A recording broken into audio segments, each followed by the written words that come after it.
In the curious incident of the dog in the nighttime news, high school students are arguing whether or not the characters in a book called The Curious Incident of the Dog in the Nighttime actually changed based on their experiences. Yeah, I actually think experiences do have the power to change us. Nah, I don't think they do. Christopher is pretty much the same person throughout the entire book. I think you're wrong because you can actually see the transition from the start towards the end of the book. Lol, what transition? He was literally the same person throughout the entire book.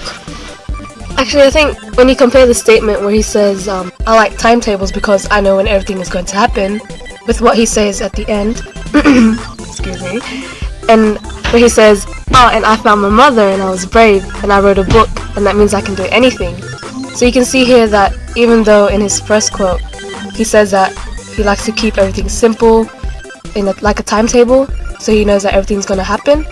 Instead of keeping that the same, he went out to find his mother, which meant that, that would just mess up his whole schedule. But Christopher's schedule never really changes. Even when he went to London, he kept saying things like, I wish 451C Chapter Road London NW2 5NG had a garden and I went out on the balcony to see if there are any stars. He did both of those things back in Swindon. Still though, if you, since Christopher found his mother, he had to start living with both his parents. So this required him to constantly be moving and changing houses with a not really organized schedule. So as a kid with Asperger's, he should be bothered with the constant change, as he usually would be, but he isn't affected because in the end he says that he can do anything.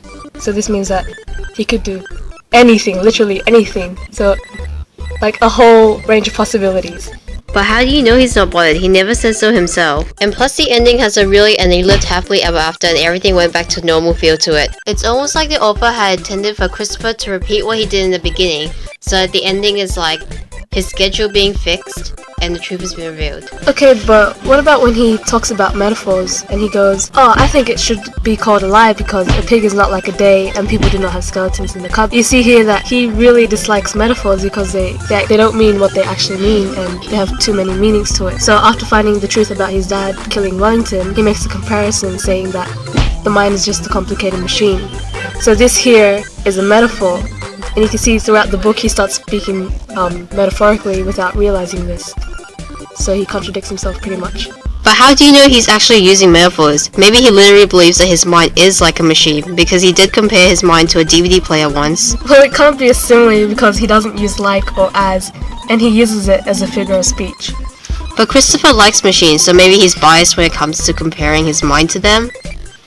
That is true, but this time he's referring to a bunch of things, and he's making a direct comparison, thus making it a metaphor.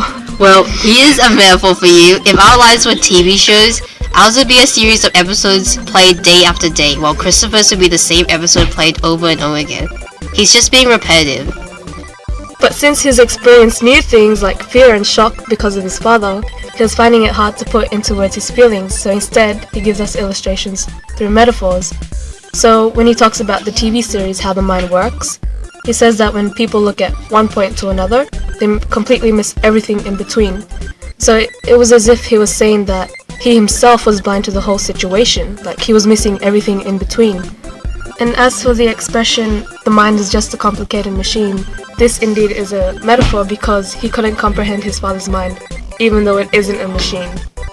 Yeah, but he could literally do anything as soon as he went back to Swindon, and what did he do? He played Minesweeper in expert mode, and was closer to a dog than any human being he could ever would be. Sure, Christopher may have been for a lot of experiences, but he'll never change unless he learns from them. Well, maybe he hasn't learned from his mistakes, but he has learned a lot more about himself as a person. He's learned more about his abilities rather than his limitations, so even though he hasn't completely changed, some parts of him have. I mean, you gotta remember, it's the little things that count in life, right? But that doesn't really apply to this book. I mean, his ambitions alone haven't changed. As soon as he comes back from London, he instantly recycles into his old schedule, and all his flashbacks about him when he was a kid still reflect who he is at present. Like the time he remembered that he screamed when he was stuck in the car with too many kids. Fast forward to the future, he does the same thing to a policeman. Alright, but let's refer back to this quote where it's like, and I found my mother, and I was brave, and I wrote a book, and that means I can do anything. Slow clap. Wow. Before he went to his mom, on his way, he said that he was scared because he didn't like going to new places. But that statement that I just said it demolishes the whole thing because he feels braver now, and he probably is. But children with Asperger's syndrome usually have a very high emotional vulnerability, and this is reinforced by the idea that it doesn't become easier for him in any way after he went to London by himself to interact with other people. I mean, he went to a train station where there were like hundreds of people every day, but as soon as he saw 2 people alone in the streets, he started to freak out and hide in the corner. Alright, well said. But even so, before he chooses to go to London, remember when he went to the park with Mrs. Alexander? We know that he was afraid because he states, "I'm scared of being in a park with you because you're a stranger." And even though he might still be feeling scared to be surrounded by a lot of people, in the end he knew that yes, he was brave and yes, he can go outside. So because of these new things that he had experienced, it had given him the opportunity to find out more about himself and to be more than what he was before. But Christopher only talks to people when he had to, like when he had to investigate and he had to run away because he was afraid of his father. He once said, "Father had killed Wellington and that meant he could murder me," which means he literally believes that his father is a psychotic murderer and he thinks that he's going to kill him next. Come on, if you thought your dad was a killer, wouldn't you want to run away? No, I would actually call the cops. But anyway, we still have to think, what would cause him to think like that? I mean, he has been afraid multiple times, but he never ran away like that. So in this experience of having a whole new kind of fear, it had been weighing down on him, thus causing him to think like that and run away. But I kind of think that Christopher's decision to run away wasn't to show him changing, it was to show him running away from what he saw as dangerous, his father. Remember when he said, "I tried to run away but he grabbed me and I screamed"? He said that when a policeman just touched him and he literally jumped out of a car once because he was scared of too many people in the same room. Christopher is always living in fear and was always the kind of person to run away.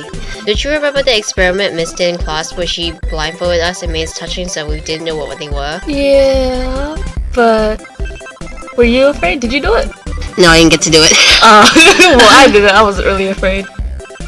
Yeah, but back to Christopher. You can see, like I said before, he didn't run away like what he did to his father, the one that he knew he could trust. So he must have been experiencing the betrayal of his father with a mixture of fear. So I still think that running away was the whole climactic point of his transition. But that's the thing, I don't think Christopher ever actually learned to trust his father. I mean, he spent years with his father constantly caring for him, and yet he never once realized that his father isn't a bad person. Well, obviously he pushes him away because he just learnt about how his father killed Wellington. And even though Christopher never understood the idea of love, he still knew that his father had loved him and cared for him. As he states in the beginning, that he doesn't like hugs. So when they do that finger touching thingy, he goes on to say, "So we do this instead and it means that he loves me." But Christopher only did that once in the book and rejected his father twice. Christopher is aware of the existence of love and everything, but he doesn't understand it. When I was reading the book, I was expecting Christopher and his father to reunite in the end, like make up and stuff, but that never happened. Which shows that Christopher did not change throughout the journey he went through to London. I kinda think the love is too complicated for Christopher. But it's so complicated for someone like you, Jenny. Wow! I know, right? Like, especially when your friends keep teasing you, and then you just end up falling for him more. But I think you expect too much, Lisa. Just kidding, don't hit me. You egg. Thank you for watching Just Kidding News. Got 2 things. First thing, a round of applause for Lisa's creativity. And second thing, we want to know if you guys do think that experiences have the power to change us, and explain why. And if you guys don't think experiences do have the power not to change us, then explain why not. And hope you guys enjoyed our video. See you next time. Bye!